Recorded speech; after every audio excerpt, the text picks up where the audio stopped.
My name is Jesse McClure, and I am a judge on the Texas Court of Criminal Appeals.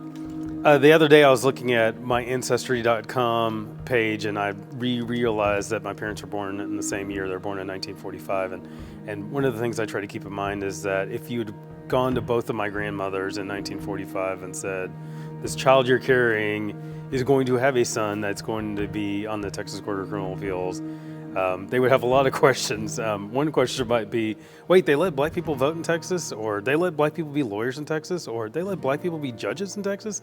And so that's one of the things I try to keep in mind, is that I'm in a position that would have been inconceivable not too long ago.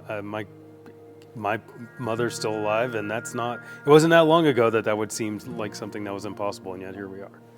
I've always been really interested in sort of moral philosophy and moral issues. I've also always been very interested as an attorney in criminal law. I was a prosecutor for a long time before I became a district judge and now an appellate court judge. And I think one of the things that motivates me the most is that we have a unique responsibility as judges in Texas, especially criminal judges, because you're dealing with people's life and liberty.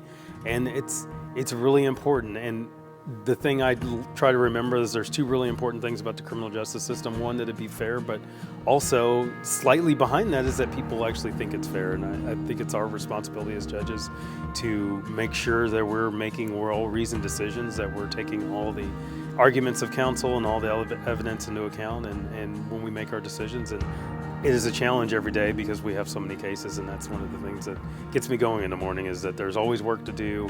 It's always very important work, whether it is an offense that maybe somebody considers minor or whether it's the most serious offenses.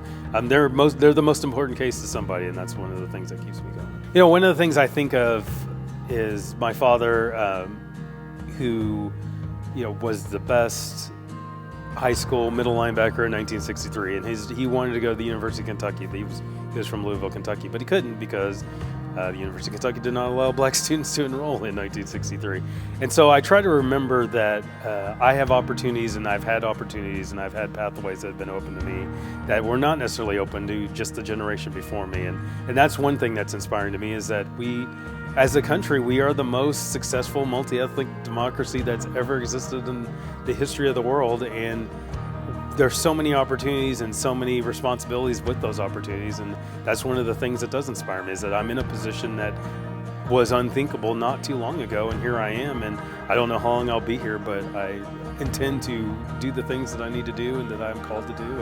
And that's one of the things that gets me going. I think it's a time to reflect on how far we come, and I am the third black judge in the history of this court, which in some ways is very wow. But on the other hand, I joked on a podcast that I did once that I should be the 8th or 9th or 20th, not the 3rd. But we've made a lot of progress, and I think it's a time to reflect on how far we've come as a society, how far we've come as a country. And that's not to say that everything's perfect and everything's been done correctly. And that's not to say that there are not some things historically that we're still working against. But once again, we are the most successful multi-ethnic democracy that's ever existed. And I think it's a time to say, hey, that we've come this far.